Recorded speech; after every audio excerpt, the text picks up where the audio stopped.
Hello friends, welcome to YouTube channel. So friends, जैसे कि आपको पता है, अब आपकी उत्तर प्रदेश पुलिस भर्ती बोर्ड की ओर से आयोजित कराई जाने वाली कांस्टेबल लिखित परीक्षा के लिए कुछ घंटे शेष रह चुके हैं। अब 23 तारीख से आपकी परीक्षाएं स्टार्ट होगी। सो फ्रेंड्स, फर्स्ट शिफ्ट में शामिल हो रहे सभी मित्रों को बेस्ट विशेस, अच्छे से पेपर करके आना।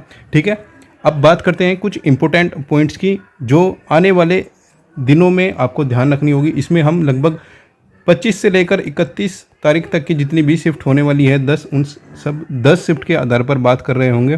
परीक्षा में कुछ सावधानियां जो आपको ध्यान में रखनी होगी या फिर जिनकी वजह से आपको कुछ आगे प्रॉब्लम देखने को मिल सकती है। आधार केवाईसी की स्पेशली बात कर रहे होंगे, इसके लिए क्या क्या डॉक्यूमेंट्स आपके रिक्वायर होंगे। सो फ्रेंड्स, चैनल पर पहली बार आए हो तो प्लीज़ चैनल को जरूर सब्सक्राइब करना। फर्दर अपकमिंग अपडेट्स के लिए बेल नोटिफिकेशन प्रेस करना, जिससे सभी अपडेट्स आप तक मिलती रहें। आइए स्टार्ट करते हैं आज के वीडियो को। देखिए फ्रेंड्स, सबसे पहले हम आधार केवाईसी की इंपॉर्टेंट अपडेट दे दें आपको। काफ़ी कैंडिडेट अभी भी ऐसे हैं जिनको आधार केवाईसी के संबंध में डाउट हो रहा है। देखिए फ्रेंड्स, जब भी आपका आधार कार्ड जनरेट होगा उसमें दो टाइप के आधार कार्ड जनरेट किए जा रहे हैं। एक में लिखा हुआ आ रहा है रेड कलर से e KYC required at examination centre. ठीक है, ई केवाईसी परीक्षा केंद्र पर अपेक्षित है। यानी कि जिन बच्चों ने आधार कार्ड लगाया है या फिर नहीं लगाया है, उनके आधार कार्ड की वेरिफिकेशन में कुछ प्रॉब्लम्स भर्ती बोर्ड को हुई है, तो उन बच्चों का आधार कार्ड फिर से वेरीफाई किया जाएगा। ठीक है, इसमें इतनी बड़ी प्रॉब्लम नहीं है। जितने भी कैंडिडेट के आधार कार्ड में यदि ये प्रॉब्लम हो रही है तो आपने बिल्कुल भी घबराने की आवश्यकता नहीं है। ठीक है, इसमें कोई प्रॉब्लम नहीं होगी। एक जो एडमिट कार्ड जनरेट किया जा रहा है वो जनरेट किया जा रहा है आधार ऑथेंटिकेटेड, यानी कि आधार कार्ड प्रमाणित। अब ये दो टाइप के आधार एडमिट कार्ड जनरेट किए जा रहे हैं। देखिए, यदि आपकी इसमें आता है लिखा हुआ आधार कार्ड ऑथेंटिकेटेड तो आपको घबराने की बिल्कुल भी आवश्यकता नहीं है।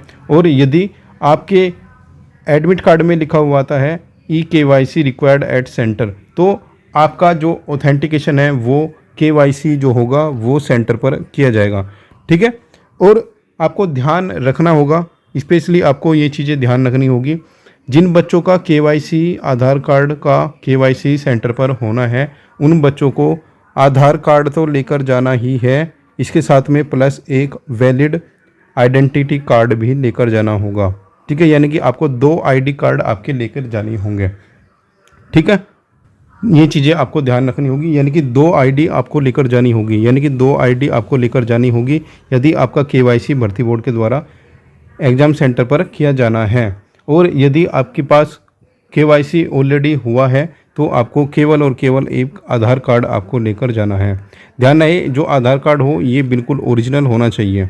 ठीक है, अब बात करते हैं स्पेशली जो एग्ज़ाम सेंटर पर होने वाली जो छोटी छोटी मिस्टेक्स हैं जिनका आप स्पेशली ध्यान रखोगे। ठीक है, जो आपकी परीक्षा के समय में आपका समय बर्बाद कर सकते हैं। देखिए फ्रेंड्स, सबसे पहले आपको ध्यान रखना हो, जब भी आप OMR शीट भर रहे होंगे, ठीक है, OMR शीट में आपको ध्यान से OMR शीट भरने होंगे। ठीक है, OMR शीट का बिल्कुल भी आपको ध्यान रखना होगा, अच्छे से आपको OMR शीट फिल करनी होगी।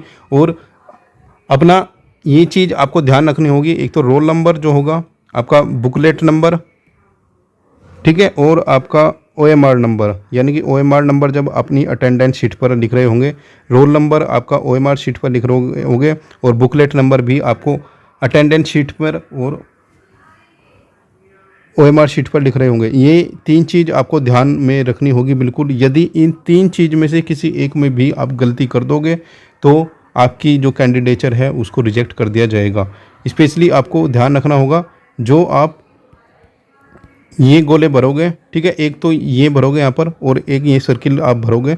ठीक है, यानी कि आप यहाँ पर अगर जो 2 है तो यहाँ पर 2 नंबर का ही गोला आपको भरना है। ठीक है, यहाँ पर 3 है तो यहाँ पर 3 नंबर का, यहाँ पर 4 है तो यहाँ पर 4 नंबर का, यहाँ पर 5 है तो 5 नंबर का। ठीक है, इस टाइप से आपको ध्यान रखना होगा।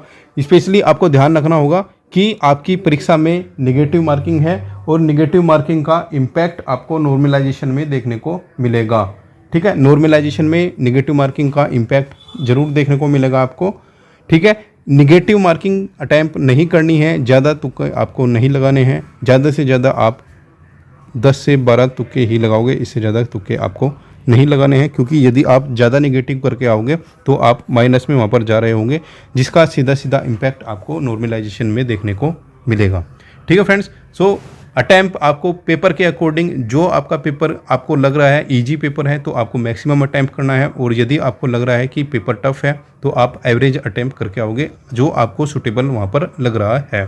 ठीक है फ्रेंड्स, सो फ्रेंड्स फर्दर जो भी अपडेट्स होगी आपके साथ शेयर की जाएगी। एक बार पुनः आपको परीक्षा में सम्मिलित होने वाले सभी मित्रों को बेस्ट विशेष, अच्छा प्रदर्शन करके आना, और जैसे ही फर्स्ट शिफ्ट का एग्ज़ाम समाप्त होगा हमारे चैनल पर आपको रिव्यू प्रोवाइड कराया जाएगा। उसके आधार पर सेकंड शिफ्ट या फिर आने वाली जितनी भी शिफ्ट होगी उनके लिए कुछ स्पेशल टॉपिक्स भी बताए जाएंगे। सो फ्रेंड्स, यदि आपका आने वाले दिनों में परीक्षा है तो प्लीज़ चैनल को जरूर सब्सक्राइब करना। इंपॉर्टेंट टॉपिक्स बताए जाएंगे जिनसे मैक्सिमम क्वेश्चन आपको वहाँ पर देखने को मिल रहे होंगे।